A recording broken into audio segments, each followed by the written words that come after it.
started this off back in July last year, not expecting to take this long, but we ran into some issues. This was something actually that wasn't allowed on Landis Avenue.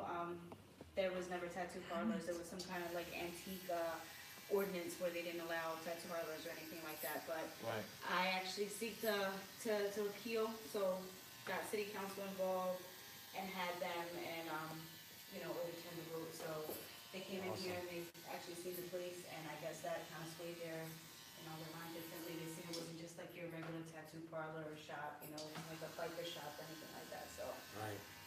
and here we are.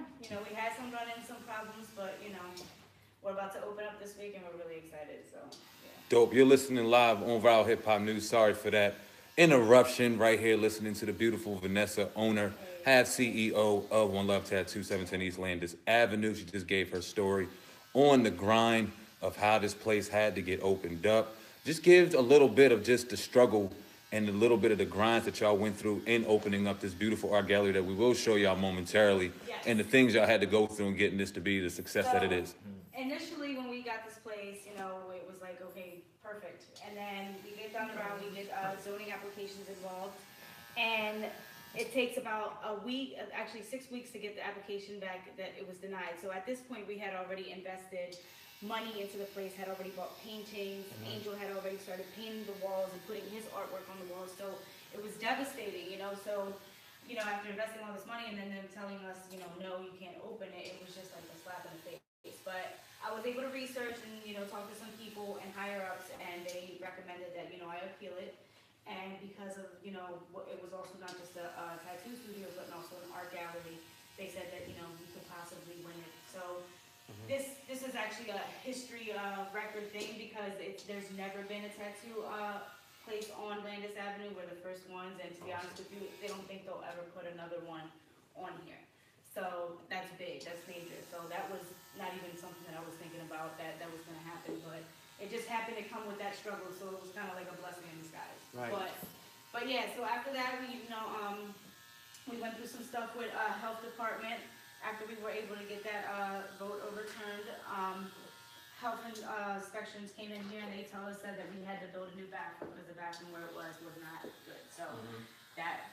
Another thing that took another about 2 months to get done, and of course money invested. So, but we did it. At this point we're in too deep. We can't turn back. And we're in love with this place. He's put his blood, sweat, and tears into this place, and I've put my hustle into this place and busted my butt trying to get this place open. So, it's our baby. So, we're excited to open up and share the world.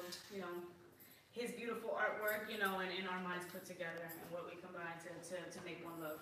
Dope. No, I know that you are the brains to the operation. You see this artist, my man Angel over here. We're going to talk to him in depth in a little bit, but I want to talk to the CEO, Vanessa, a little more. Now, you're a female in this game, a CEO. We all know how difficult it is for females in this game, but you are one ferocious female. You don't take no for an answer.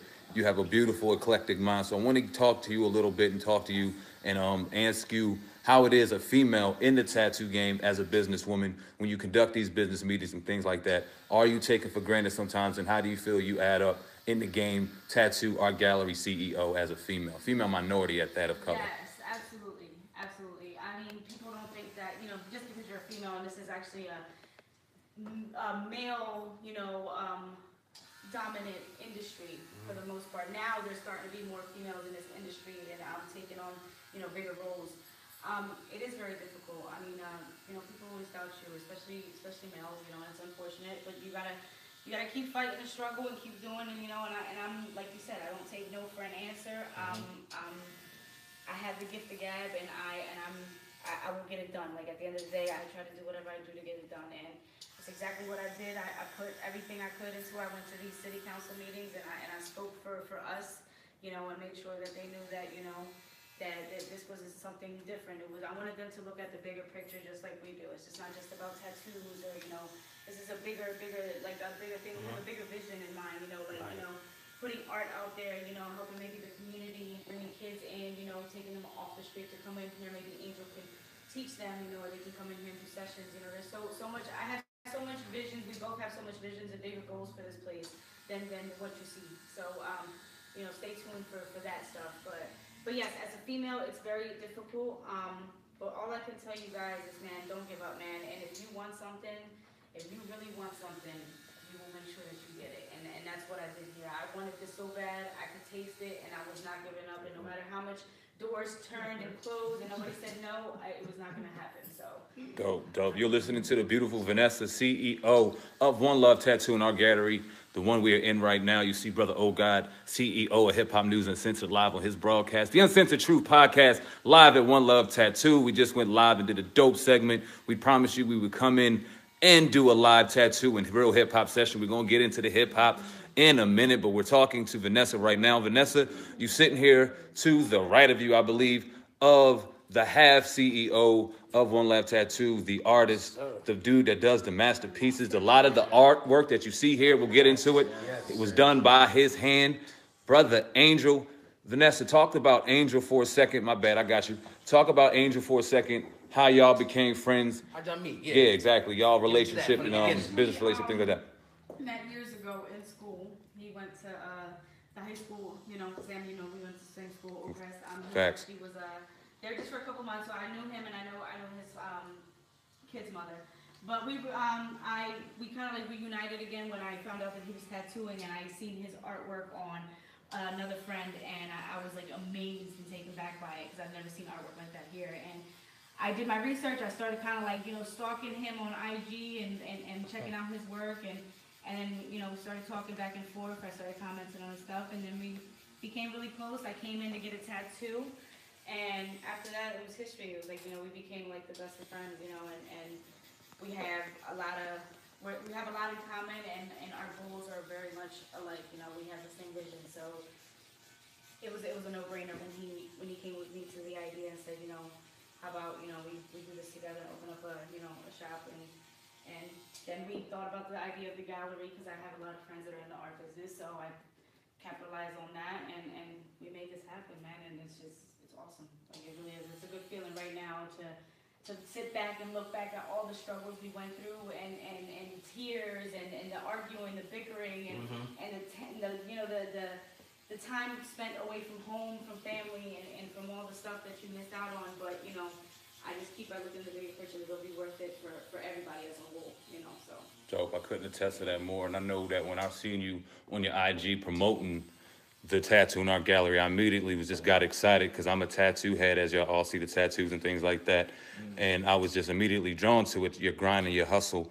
And when I came in here, I was immediately drawn in his family, and we had a real good build and continued to build months on, and had a lot of powerful discussions. He was really, really big and real. Facts. It was dope.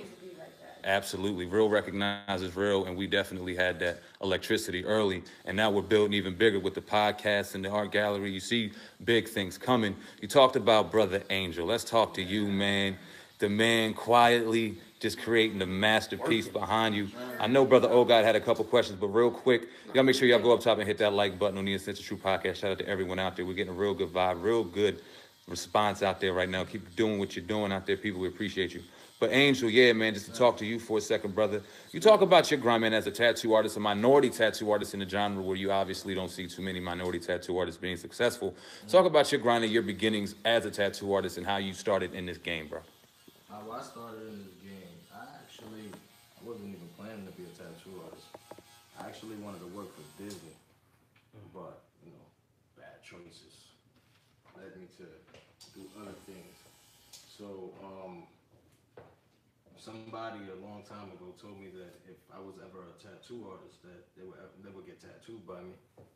And he used to spend a lot of money on tattoos. So I used to think like, damn, well, if he used to come into work and tell me, I spent $400 on this, and he charged me $650 for that. I'm like, damn, well, let me check this shit out.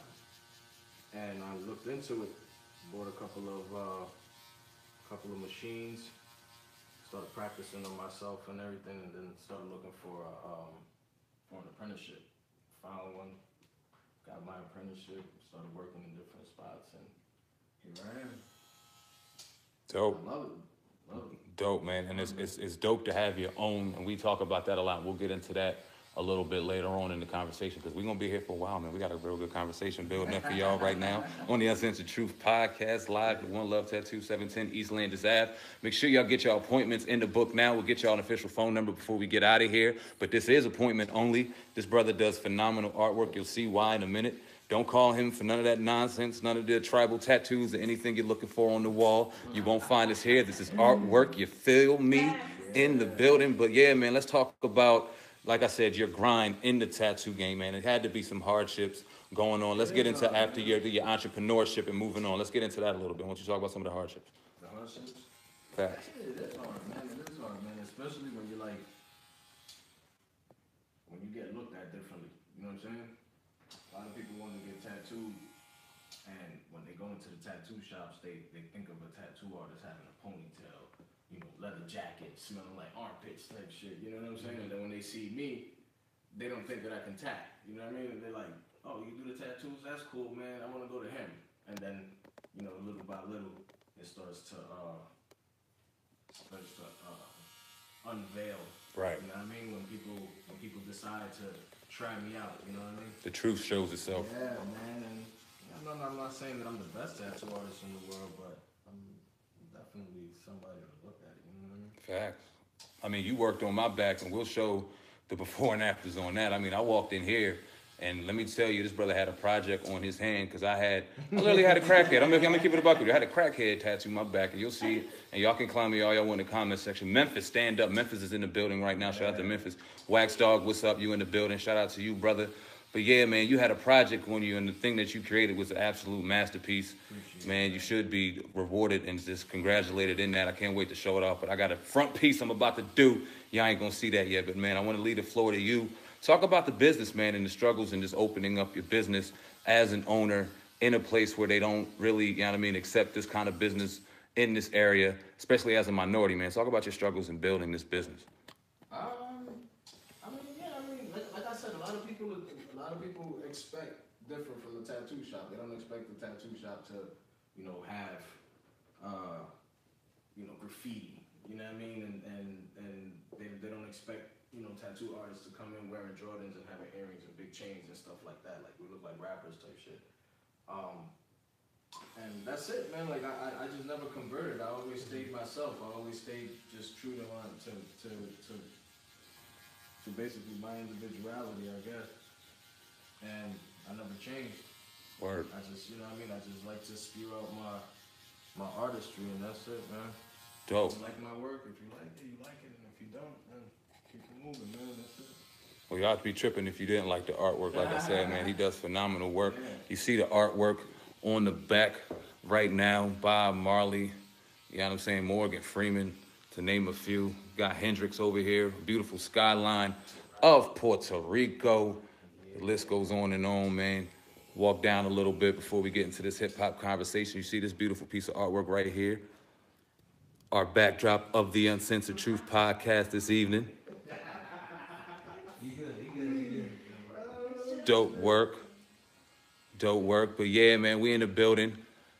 Another main reason why we came in to try to chat with y'all and have some real conversation. Something we'll do annually on the Uncensored Truth podcast with a do, oh God, CEO, Hip Hop News Uncensored, one half of the Uncensored Truth podcast.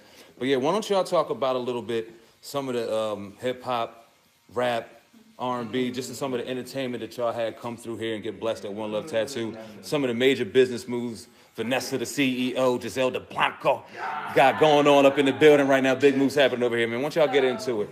So it honestly, it started off as shits and giggles. You know, we just, looking up certain people. No, nobody A-list because, I'm not going to shoot my shot too high. You know what I mean? I'm humble. So I hit up China Mac. I've heard China Mac through some cousins that were actually locked up with him at Rikers. Mm-hmm. And he started freestyling in jail. And my cousins always talked about him, being a dope, artist or whatever.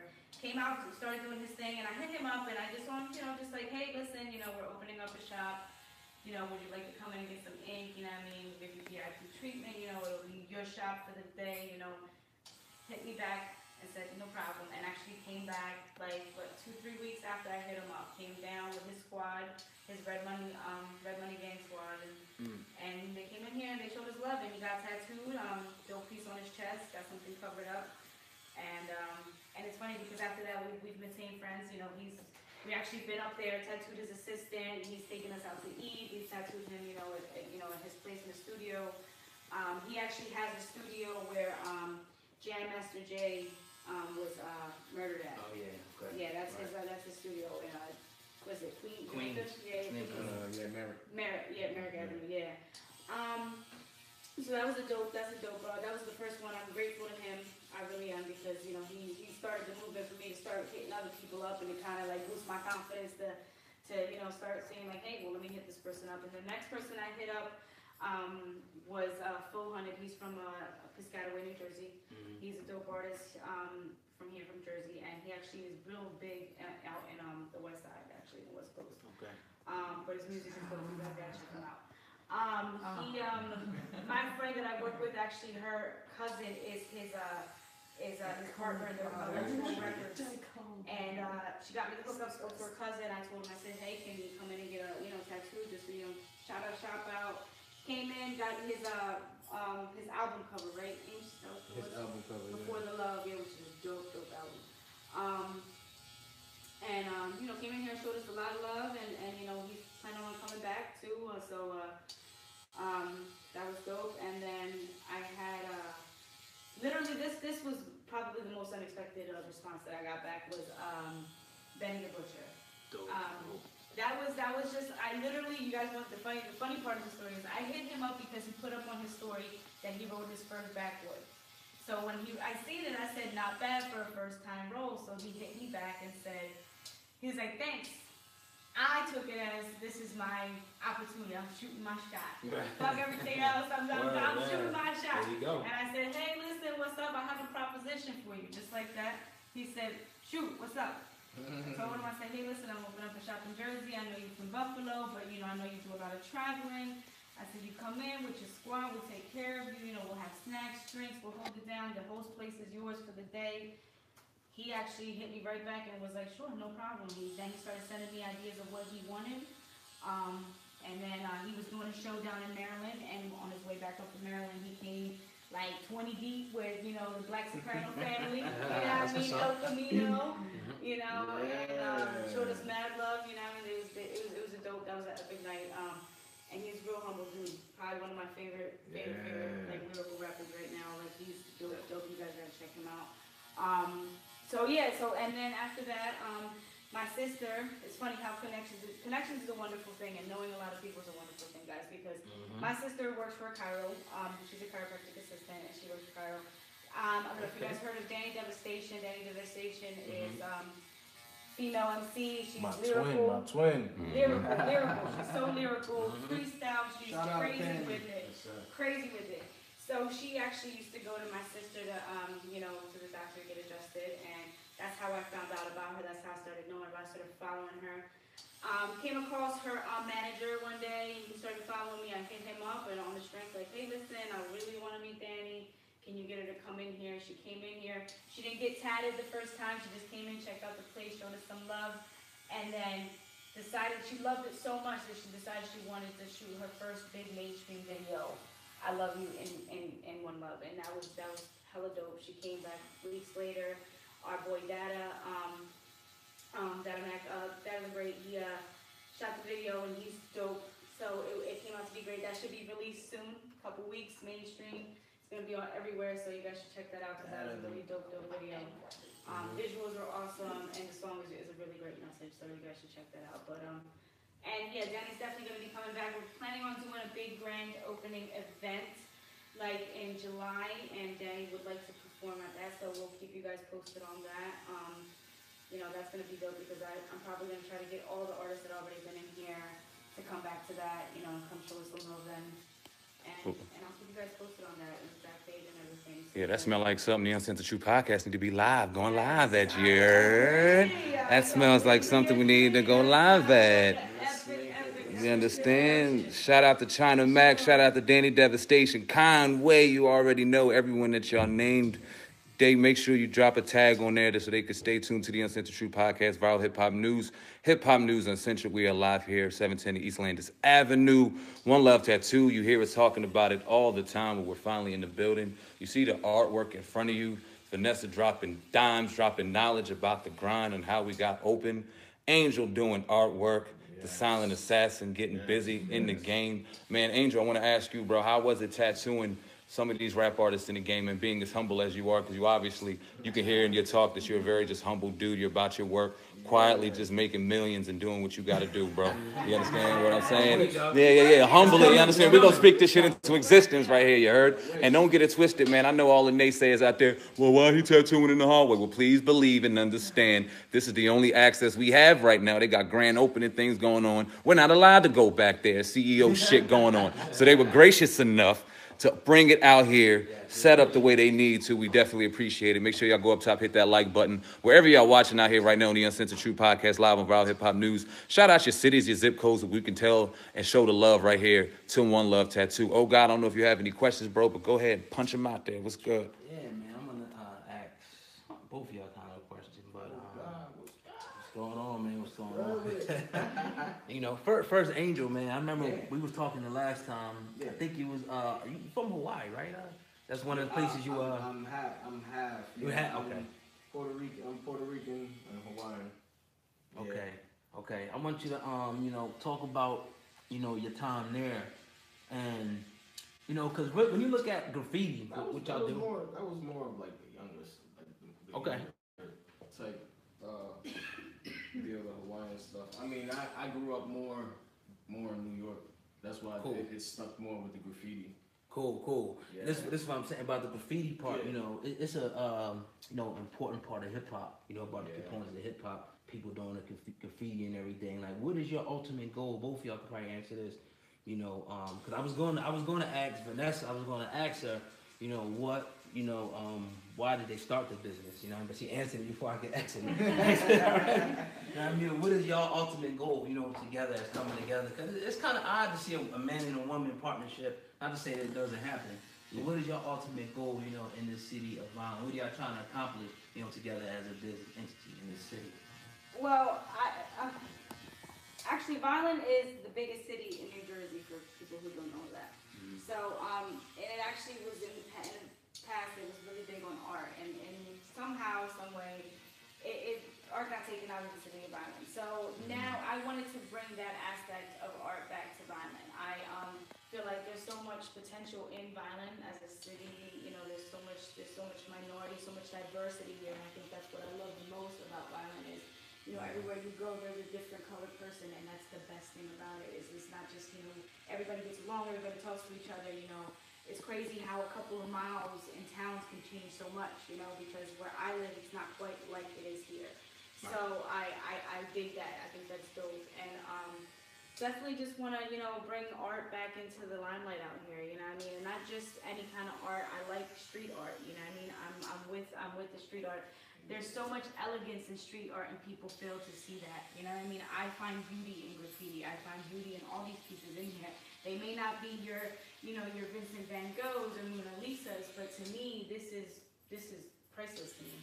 Just like they're priceless to other people, this is priceless to me. These people, their hustle and the grind behind these artists is crazy. It's amazing, and this is why, I support them so big, and I try to support them because I know the grind and the hustle is real, the struggle is real. It's hard out here for somebody, trying to make it, and it's harder when you got people that are hating on you and not, trying to, support your movement. So I'm with supporting the movement. I'm with supporting who's about their grind, who's about their money, who's about doing their thing. Because that's what I'm about. So that's basically how the partnership started. It was basically like, I had an idea that I threw across the table to her, and she liked the idea and decided to back me up on it. You know what I'm saying? Right. The idea started off kind of funny too, man, because I had a problem with my last employer. I'm getting into that, but it's crazy. I was getting ready to ask you about the haters. She jumped ahead of me now, but go ahead though. Go ahead. But, talk about it, bro. No, I'm just saying I had a problem, and I left on bad terms. It was pretty bad or whatever, and you know, I was real angry. I wanted to name the place, you know, something real negative. I wanted to just bug the fuck out and just do some wild shit. And in the beginning, she was with it. She was just like, yeah, let's do it. I'm a ride. Yeah, she was like, I wanted to go demonic on them, man. I wanted to do like something crazy. So, what was it? Phantom Studios. So that was the original name that he came up with, Phantom. And I was like, you know what? I guess because we were in a bad place because, you know, we had beef with these people, whatever. We were like, yeah, that's cool. And then, you know, after a couple of weeks, he comes and he's like, you know, I don't know. He's like, you know, I'm on a different wave. That's dope. He's like, you know, I don't like the darkness of Phantom. He's like, how about One Love? Right.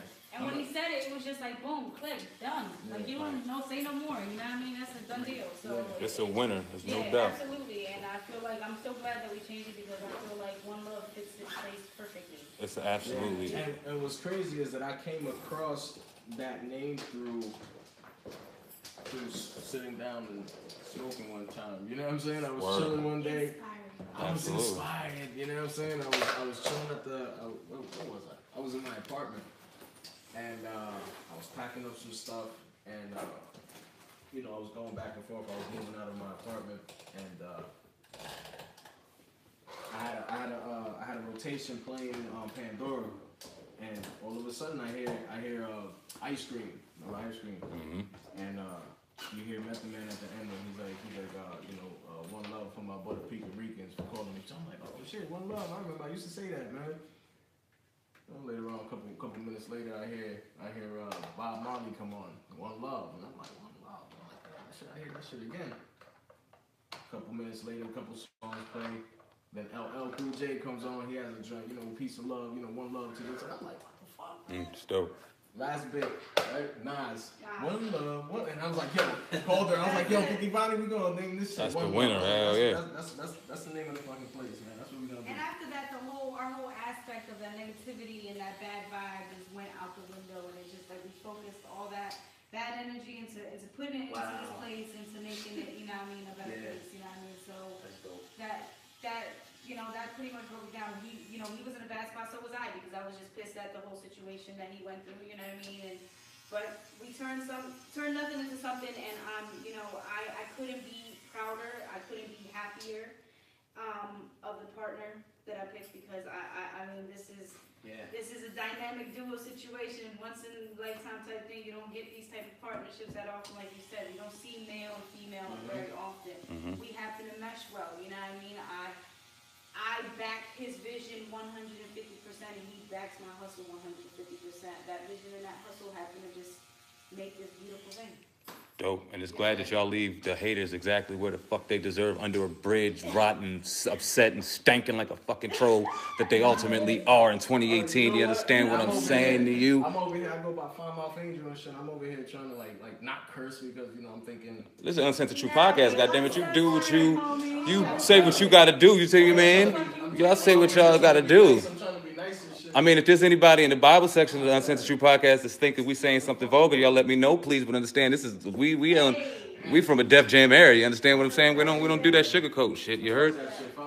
Exactly. But now we appreciate y'all staying tuned on the Uncensored True Podcast. Everyone's sticking around. We're getting a real dope vibe in here. Make sure y'all go up top and hit that like button. Listening to the grind of the CEOs, Vanessa and Angel, One Love Tattoo, like I alluded to, doing some awesome work over there. Y'all see me cutting in and out of the conversation to see the artwork as it's coming along. You see the blessed artwork you see right here. And just to let y'all know, all the artwork that you see up here, or most of it, I should say, is for sale. I'll make sure y'all get something in the description box for y'all, so y'all can get in contact for anybody that y'all see right now that you may be digging. Make sure y'all get in contact with them so we can, you know what I mean, get this money circulating the right way, the way we need to, the proper way. You heard Vanessa allude to, yeah, these may not be Van Goghs or Picassos, but people put their blood, sweat, and tears into this beautiful artwork that you see, and they deserve to be compensated like a motherfucker Picasso or whoever. Put your donation in there and give them what they deserve at the end of the day. I'm about to buy up a bunch of artwork. I see, oh God, he got his eye on a couple joints, because we see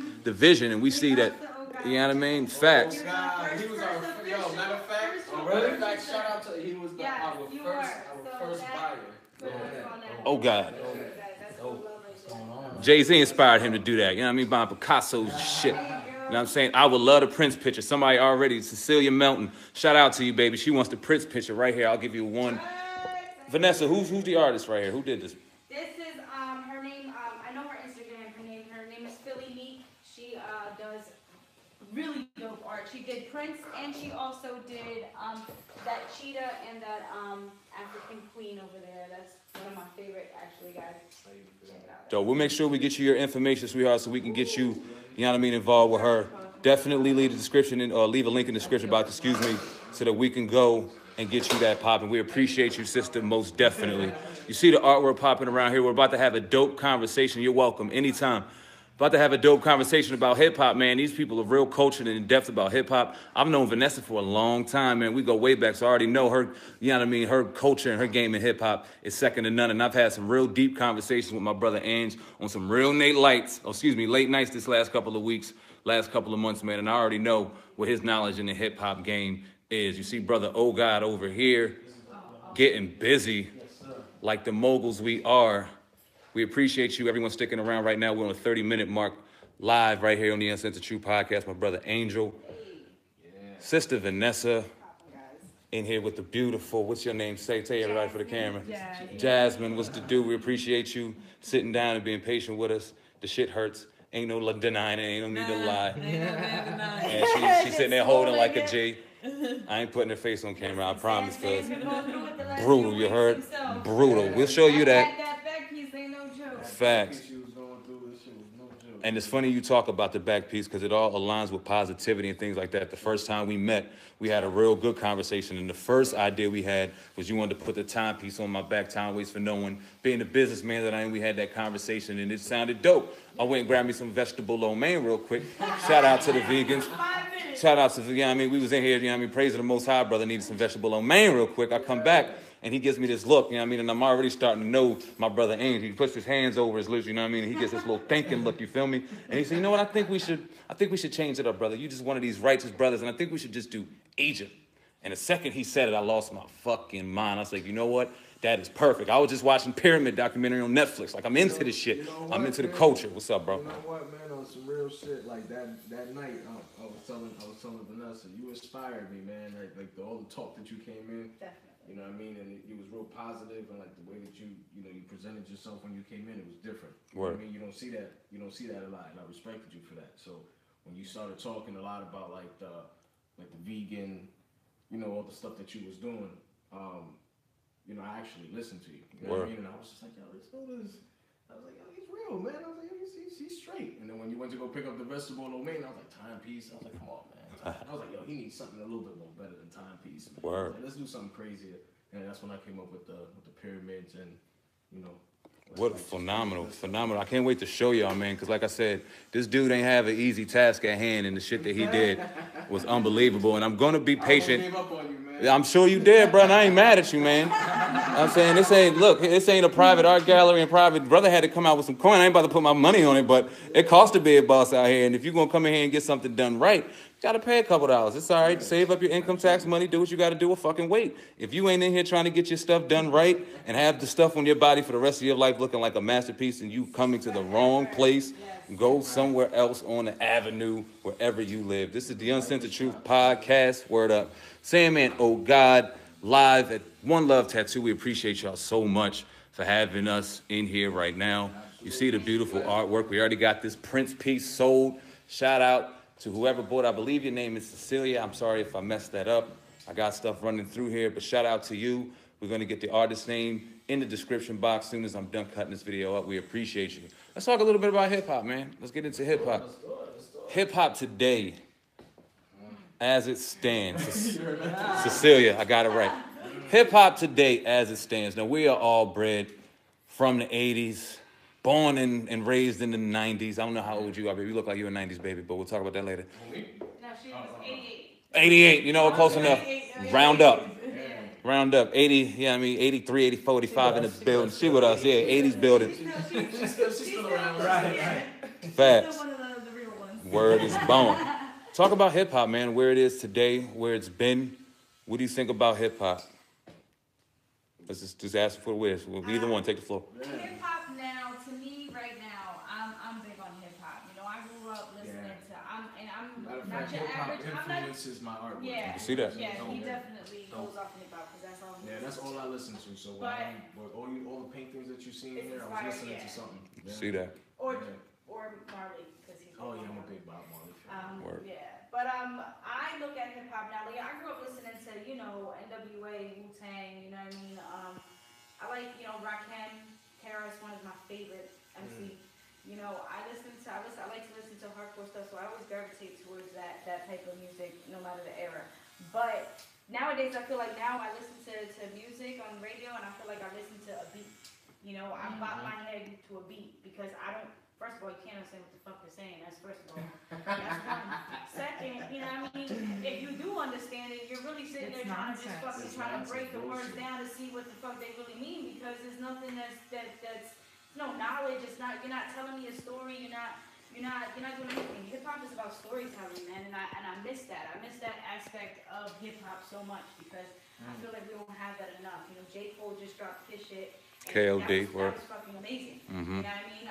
When Kendrick dropped his shit last year, I was in awe, you know what I mean? Because we don't have that much. So when you got these couple artists that do it every now and then, you're like, damn, man, you just refreshed everything I had because I'm losing grip out here with these artists. You can't listen to shit. I end up listening to all my old shit. I'm always listening to 90s, you know what I mean? 90s hip hop and rap. That's what stays on my Pandora, So Right. that's it sucks, but this is what it is. We've evolved into this era of hip hop and everything comes with evolution, so I guess this is what it is right now. But I'm old school with it. So That being said, Vanessa, I'm gonna play a little Devil's Advocate, Richie, real quick, and we're gonna have a hip hop discussion because I follow you on IG a lot. I'm not gonna say I stalk, but I'm a fan. You understand what I'm saying? And I see you bopping to the Migos and things like that, and you know the words. You the bopping the killing, and you killing it. But that being said, are you is it a part of the game? Does it have a place in hip hop now? You can separate the two. You understand, you know what I mean? The ignorance from the real shit. This is how I feel about it when it comes to that part of the whole entire thing. When we were growing up, our parents listened to a certain type of music. You know what I'm saying? And when we were growing up, we had Leaders of the New School. We had Onyx. We had Wu-Tang. We had Helter Skelter. We had all them crazy lyrical, the boot camp clip. We had that that shit. You know what I'm saying? And then, back in the day, it was wearing pants backwards. That was weird to them. To our parents. Wearing fucking pacifiers around your neck and wearing shit in your hair and curling your hair and making it all fucking shiny with the Jerry curl juice and all that bullshit like that to our parents was fucking weird, you know what I mean? So when we see what the fuck they're doing now, that's basically like we're our parents, you know what I'm saying? And we seeing the new come up. But when it comes to like hip hop, I don't think that you should categorize what they're doing as hip hop. You know what I'm saying? That's because they don't actually have a scale. They're not telling like Vanessa said. They're not telling you a story. They're not individual. You know what I'm saying? They all sound the fucking same. Like if I go to the club, that's what the fuck I'm about to. Yeah. You know what I mean? Like that's when back in the day, you would hear a song. But if I want to get like feels and vibes and shit, that's not what I'm. Back in the day, you would hear a song and you would hear the person and you'd be like, oh shit, that's Redman. Yeah. Or you would hear a person and you'd be like, oh shit, Busta Rhymes killed that shit. Yo, you hear Busta? You know what I'm saying? Now you hear that shit, you be like, yo, who's that? But he sound like fucking what's name? Oh, I thought that was what's name? Oh, I thought that was Drake. I thought that was you were like, oh yeah, man. They all fucking sound the same, man. So there's no individuality, there's no creativity. You know what I'm saying? And then like a lot of these motherfuckers are all emotional and nobody wanna hear that shit. Man. We think about the beefing aspect like on social media. A lot of people go out each other on social media. I think social media gives a lot of cowards. A lot of cowards. It gives a lot of cowards an outlet to just be fucking stupid. You know what I'm saying? Because these people would act stupid online, but in real life they're not gonna do that. No. You know what I'm saying? They're not gonna step up to nobody and tell you fucking stupid as suck, man. I got better. They're not gonna do that shit. But online they'll do it because they know that if they tell you. And you're in Jersey, they're not gonna fucking fly to Australia to go fuck you up. You know what I'm saying? So yeah, you're gonna fucking fight the computer. So basically, you got no choice but to take that shit. Right. You know what I mean? What's the difference between that, what they're doing on IG and the beef, and the things we've seen in our day with the Biggie and Tupac, and the beef that we've seen via the Vibe magazines and the Double XL magazines, and just the way we got this content disseminated to us? Are we just living in a new era, in a new wave on how beef is disseminated? Can we blame the media and mass market on that more so than the? Hypes that shit the fuck up anyway. You Right. know what I'm saying? They hype up shit that doesn't I mean, really look how need they to be hype up hyped the up. Kardashians, man. Mm-hmm. And let's be real. I'm not listen. I don't knock no one's hustle. They're smart. They're intelligent people. They know what they're doing. They know exactly how to market and work this market. I ain't knocking them as far as that. But what do they represent? You know what I mean? Like, they don't represent anything that I believe in or anything that I would be like, hey, that's cool. You know, I fucks with that. Or, you know what I mean? I would let my kid, or I admire my kid for admiring that. No, I would never, ever let my kid admire anything that people do, because at the end of the day, they market it off a reputation, off of, you know, just whatever. They were willing to do whatever it took, you know, to make that money, and they did it. Is that the people's fault though? Because it's like it seems like the people gravitate more They towards do the beef and gravitate. gossip. I mean, The drama, yes, absolutely. People gravitate to fucking dramatic shit because it's not their drama. We're like in You know the what I'm saying? age of reality It's not their TV, drama. yeah, They want to I see mean? what other people are going through, so people are fucking nosy. I mean, That's what that's what it is. People are fucking nosy. They want to know what's happening in other people's lives, so you know they gravitate towards other people's shit, and then you know they comment and they start you know doing all the dumb stuff. Talk about culture vulture. You hear Dame Dash talking a lot about the culture vulture. Culture vulture. He wrote a book. We just talked about it in the podcast. Real dope book that Dame Dash wrote in regards to. I mean, let's just put it out there to certain networks and certain avenues that you see on your YouTubes and different platforms and various media outlets that distribute and disseminate these kind of beef content, and get a lot of money from it and get a lot of cash from it. Do you see them as a cancer? And if they are a cancer, why do we continue to support it? I wish I knew why we continue to support it. People market off of people's misery, off of people's, you know, failure, and it sucks. That's the type of that life that we're living in now. But yeah, I'm totally against the whole fact that people can market off of shit like that, for real. Mhm. That shit, like, it doesn't make any sense to me. It's almost like you're snaking, you know what I mean? You're being a snake in the industry, and I feel like nowadays that's the common thing. I feel like everybody feels the need to go out and take this from this person, copy this and copy that. Nobody's original anymore. Right. Nobody likes to keep it real. Everybody's tough on behind IG, but when it comes to actually seeing people in person, you know, you run it the other way. It's just nobody's real anymore. You know what I mean? And that's cool. You know what I mean? It's not like it used to be, you know, when we were growing up where people approach people, when you had a problem with somebody who approached you, you handled it, you know, like a grown person. Right. Now that's a thing of the past. You know, I guess people grow, like in Spanish, cojones, you know, grow major balls behind internet, you know what I mean, and behind something that, you know, that you're never going to be able to, you can talk all the shit you want, but they ain't going to be able to get to you.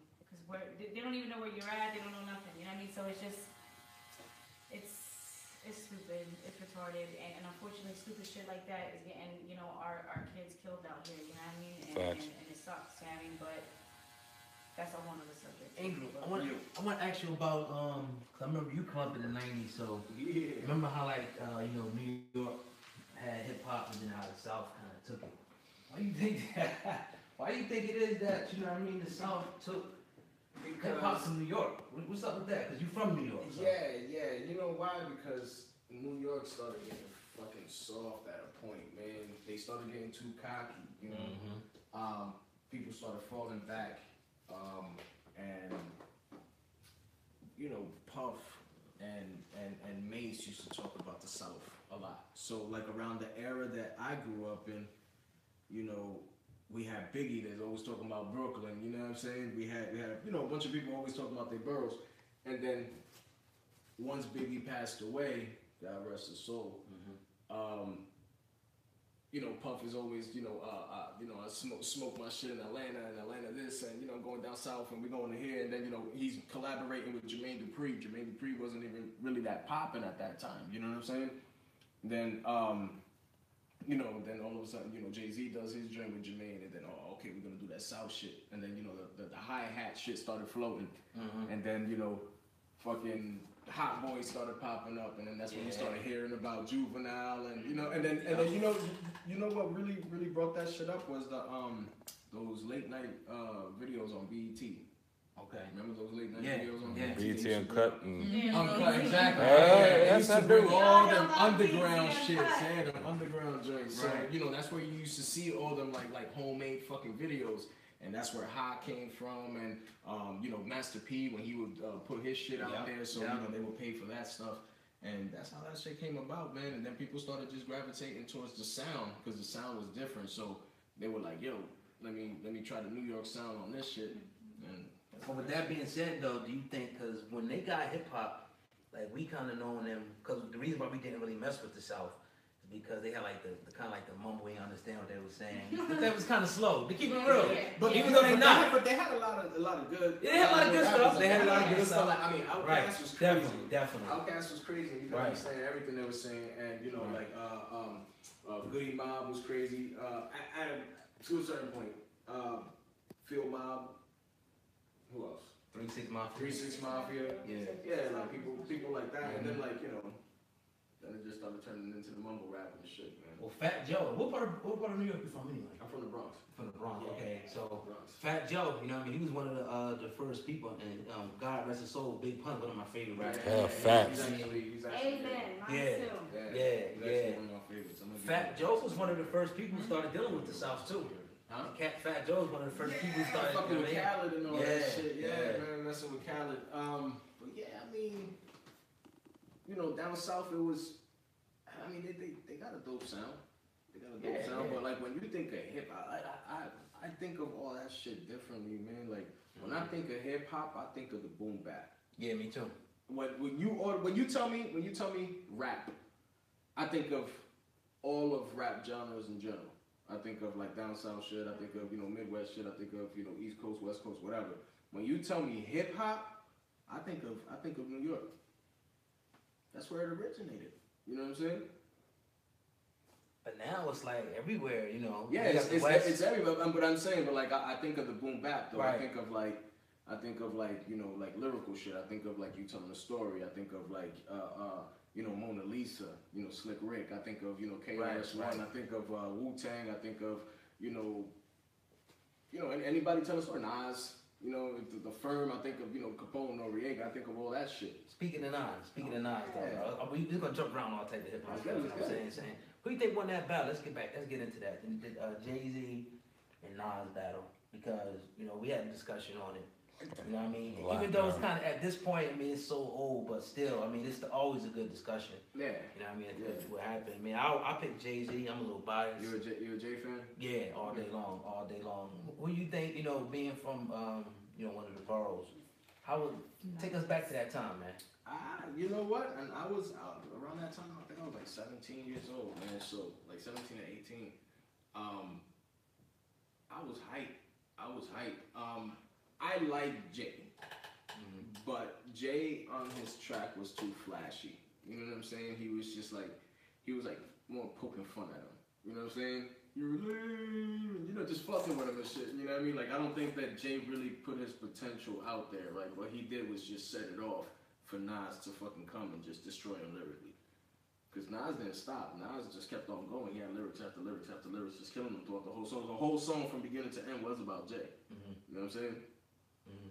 And then when Jay came back after Ether, I felt that he just needed to put something out there. I felt that he was rushed. So I don't think he, like I said, I didn't think he did his potential, he didn't live up to his potential on the track. And I don't know, I think Nas killed him, man. So, okay, you say that Nas killed him, and you got a lot of people out there that definitely agree with you. Yeah. You say Nas won as well. I mean, what do you say, Vanessa? Nas won? Nas won. Okay, Nas killed him. Now, typically when you see beefs and things escalate to that nature, 50 Cent, Ja Rule come to mind, and other rappers like that, you see a career end. Like, it's the fucking Cannabis LL. I mean, even though a lot of people say Cannabis won, you don't see a lot of Cannabis no more. It's usually somebody's head is gone. You know what? That didn't happen to Jay. It all depends on how you think about it, man, because you got to think about it like this. you're coming up. You come like when it comes to cannabis and LL, they both got skills. Mm-hmm. Both of them. Yeah. You know what I'm saying? But LL's been making tracks since '80s, bro. You know, you can't just jump, you know, to the lion. You have to, you know what I'm saying? You have to go through the. There's levels. You know what I'm saying? There's levels. Yeah. You know what I'm saying? And I feel that cannabis did come prepared because he spit some shit. Well, that was dope. Knockout was the fucking Dope. shit, bro. Like that's actually one of my favorite diss tracks. Mm-hmm. And he came correct, but he forgot that that's what LL did. You know what I'm saying? That's what he's into. He's into that battle and shit. LL's fucking ferocious. You know what I'm saying? He's the little sexy rapper. Take off his shirt, girls all, you know, throw the panties up on the stage and shit. But if he needs to get ferocious, he does it. And LL just took whatever the fuck, you know, cannabis said and it just completely flipped it on him. If you actually listen to the lyrics. Word. And that's what battling is, man. It's just taking what you're saying and flipping that shit and giving it right back to you and adding more shit to it. And I think LL did some work, man. I think he fucked him up. I would definitely think. I think LL went personal on him. Can I bust? Yes, you can. LL had me doing push-ups and shit like, oh, no, son. Word of what?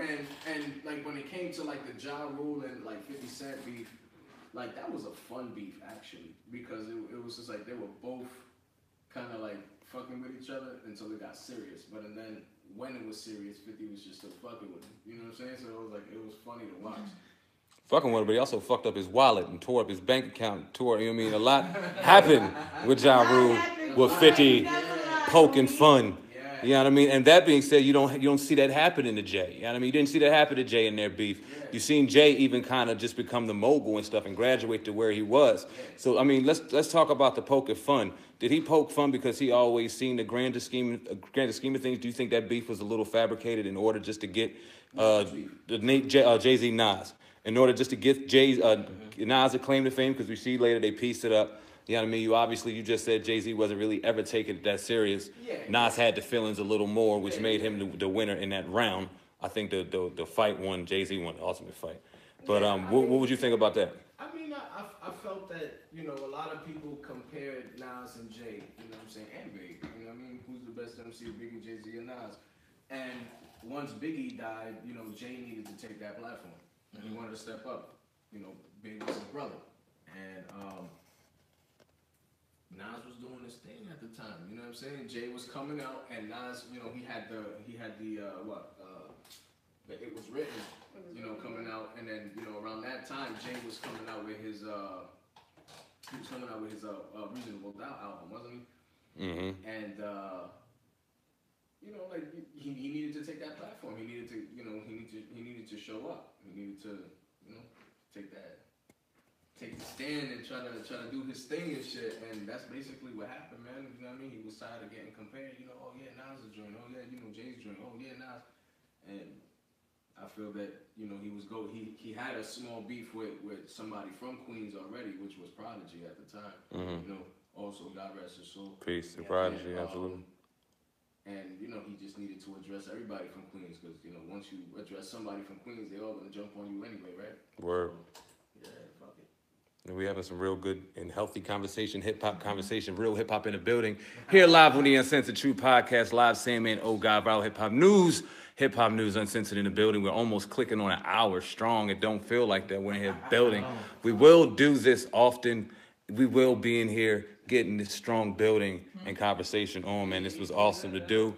We have our lovely tattoo model getting destroyed right now, but beautifully destroyed.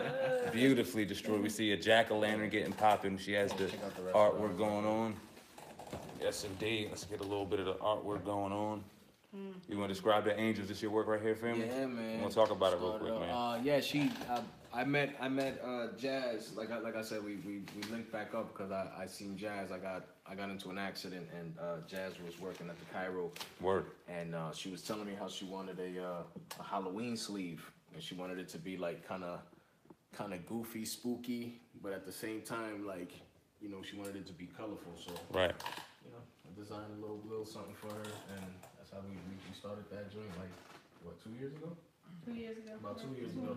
Yeah. Super artistic, man. You definitely got your business at hand. Jasmine, won't you talk a little bit real quick? I ain't gonna keep you on here too long because I know you're in pain. Just about Angel as the artist and just the vibe at One Love Tattoo. Well, the vibe is obviously, as you can see, is chill. Word. It's dope. Like, it's just down to earth. And the talks are out of the world. Like, yeah, man. The thought process is something else. Angel and I, like, what this piece that he did, I couldn't have asked anyone else to do it better. Facts. Like, you know, when I seen who he was, and I brought a picture. I showed him something I found on Pinterest, and I said, "Can we go off of something like this?" And he sure did. Yeah. You know, I mean, it took a while. We figured it out, and the majority of the piece is freehand too. So yeah, it's all like. Yeah, I mean, we missed it. We were setting up and going, but he was freehanding this joint. I tell y'all, as we were setting up and getting it going. Matter of fact, when a lot of people when they log on into my Instagram and they see a lot of the pieces that I've been doing, like working on different sleeves, like I'm working on a Nintendo sleeve. It's actually it started as a Nintendo sleeve, and now it's gonna turn into a Nintendo versus Sega sleeve. Word. So he wants to actually bring it across his chest. He's like all inspired because of all the color that I put into it. But when you see it, a lot of that stuff is freehand. Mm-hmm. I freehanded most of. Well, no, I was about to say a lot of your Buddha. I freehanded a lot of your back piece. Yeah. I was here to see that. Definitely here to see that. Yeah. Oh, my Buddha. We're gonna let Vanessa show off some of the tattoo. Let's get it popping. Beautiful. Now you good, love, no problem. Look at that Buddha. And that's pretty old too. Beautiful artwork. I mean, give a range. How old that you say that About is? 2.5 years. Let me get the light on that a little more. There we go. 2.5 years old. Shorter than this one. Smooth as silk. Yeah, I mean, definitely some good artwork. Here's another one. Ursula. Disney head, stand up. Word. Y'all got any kids, man? Y'all ain't gotta always be hard on hip hop. We all have fucking babies. We seen a Little Mermaid. Let's keep it 100. Ursula, stand up. The legend. The one and only, man. Michael Jackson, stand Michael's up. not finished yet, guys, but we're working on it. Michael, stand up. That's actually a real sensitive area. And Yeah, it's still healing, believe it or not. I got this done maybe like 2.5 months, 3 months ago, and it's still healing. It is a very sensitive area, so we want to make sure it heals before we touch it up again. Go up top and hit that like button for these motherfucking artistic just beauties right here at the One Love Tattoo. East Landis Ave, Ursula, MJ. She gave us a sneak peek. That is nice. Ain't it nice? It's beautiful. Gave us a sneak peek of the tattoo that's coming next. I ain't even gonna tell y'all. We'll come in here and build it. Yes. But I seen that joint. That's gonna be fire. You understand what I'm saying? That's gonna be fire. This was a great build, guys. I really enjoyed it. Hour-long conversation. We're gonna do this annually, man, and talk about hip hop a little more in depth. Have some real in-depth hip-hop conversations. Hopefully we can get some of the stars live and in-depth and talk to them in person. We got some big plans going on over here. One Love Tattoo, 710 East Landis Ave, Vineland, the Uncensored True Podcast, saying, man, oh God. Before we get out of here, man, won't y'all give y'all social media handles as well as your contact information so they know where to reach y'all for appointments, man. All right, so we're working on the One Love page. We'll keep you guys posted on Angel and I's page. So mine is at Nerdinessa, Nerdinessa. You got Angel, Foul Mouth Angel, just how you hear it, F-O. F-O-U-L-M-O-U. Yeah, mouth is spelled with an F. It's F-O-U-L-M-O-U-F Angel. Word. And we're on 710A East Landis Avenue in Vineland, New Jersey, 08360. And our phone number is 856-692-0900. Say that one more time, CEO. 856-692-0900. It's an appointment only, so y'all got to hear that number. Y'all make sure y'all call and get your appointments. Come in and consult. You know, you can sit down with Angel, can discuss ideas on tattoos. You know, if you're not sure, you guys can come up with a plan and then go from there. You know what I mean? Yeah. But we encourage everybody to come in and check out the place, get Definitely. inspired. You know, I put Check a lot out of the work artwork. into this motherfucking boy. Exactly, and it's about to be Alright. fire. Tears. you can sit Spent a here lot for of hours weekends and in this spend motherfucker. We had a lot of headaches. Yes. Too many. Yeah. It's coming though. The headaches are worth it. The vacations are coming. And you know, I think that you know, definitely the place is definitely different. It's definitely something to look at. It's a different vibe from other tattoo shops. So yeah, definitely. It's a winner all the fuck away. We appreciate each and every one of y'all that stuck around for an hour. We had some real good vibe in the chat room. Y'all make sure y'all contact One Love Tattoo, 17 East Landis Ave in Vineland, New Jersey. Yes. Make sure y'all get in the building, support their social media handles. If y'all have any other questions and can't get in contact them, y'all contact me right here on Viral Hip Hop News. I'll make sure y'all direct them in the right direction. Y'all been live. We appreciate each and every one of y'all. Make sure y'all go up top and hit that like button on the Uncensored True Podcast. Sam Ant, oh God, CEO Hip Hop News Uncensored. We appreciate y'all. Till next time, until next story, we ain't doing nothing but winning, and we out of here. Peace.